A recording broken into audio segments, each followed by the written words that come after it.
औज़ुबिल्लाहि मिनश्शैतानिर्रजीम बिस्मिल्लाहिर्रहमानिर्रहीम. I am Sabah Mughal, lecturer mathematics from Shaheed Mohtarma Benazir Bhutto, Government Girls Degree College, Azam Basti, Karachi. Okay students, this is my second lecture of first year pre-engineering and general science subject mathematics. Okay students, today we will discuss about chapter number 9. Chapter number 9 is fundamentals of trigonometry.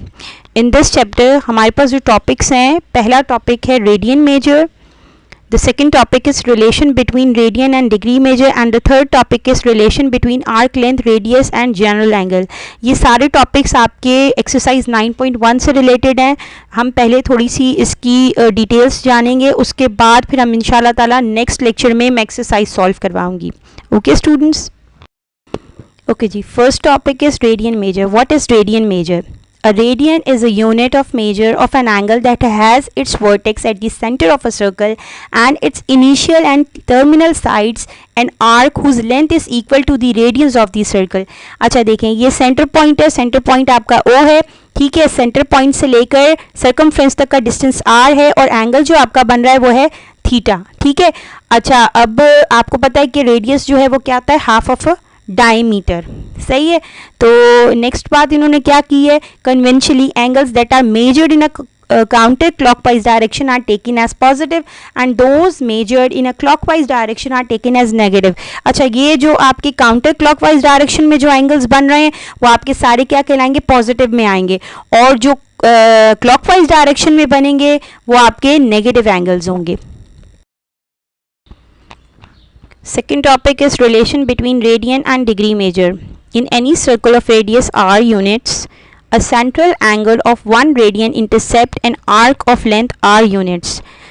Thus, an arc length is directly proportional to the measure of its central angle. For the arc length, r is equal to 1 upon 2 pi r or 1 upon 2 pi of the circumference. अच्छा, एक circle हमने पीछे पढ़ा था, अभी previous मैंने इसमें बताया अभी कि सर्कल है, उसका जो सेंट्रल एंगल है वो थीटा है, और अगर आपने देखा है कि सेंटर पॉइंट से लेकर सर्कमफ्रेंस तक जो आपका डिस्टेंस है वो आर है, रेडियस, ठीक है, रेडियस आर है. तो इन्होंने भी यही बात की कि 1 radian intercept an arc length of R units, ठीक है. Thus an arc length is directly proportional, पूरा कंप्लीट सर्कल जो होता है वो आपका होता है 2 पाई का, और अगर आप पाई रेडियंस लेते हैं तो मतलब हाफ ऑफ सर्कल लेंगे तो आपका वो कहलाएगा 180 डिग्री, मतलब 180 डिग्री लेंगे तो वो पाई रेडियंस होगा, ठीक है.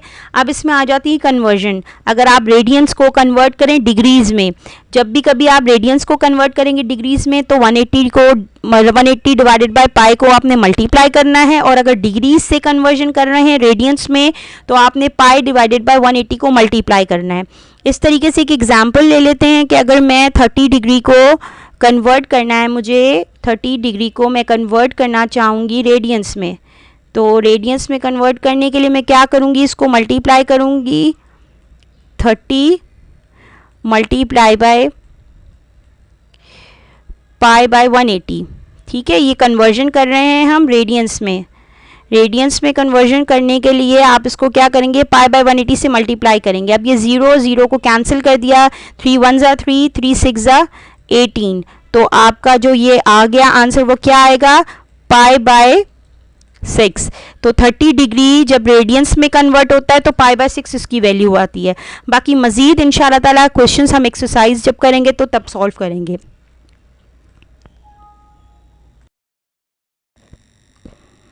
The following table shows some common angles measured both in degrees and radians. अच्छा जी, यहाँ पर देखें ये डिग्रीज़ और रेडियंस टेबल में दिया हुआ है, ठीक है. जब 0 डिग्री होगा तो जब इसका रेडियंस भी 0 आएगा. 30 डिग्री का रेडियंस पाई बाय 6 होगा. 45 डिग्री का रेडियंस 1 अपॉन 4 पाई होगा.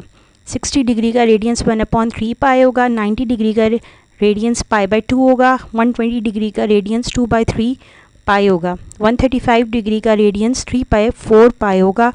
150 डिग्री का radians 5 by 6 pi and 180 degree का रेडियंस पाई होगा. आप चाहें तो इसको कैलकुलेट करने का तरीका मैंने प्रीवियस में बताया है, तो वो आप कर सकते हैं, ठीक है. अच्छा जी, नेक्स्ट है relation between arc length, radius and general angle. अच्छा जी, ये डायग्राम है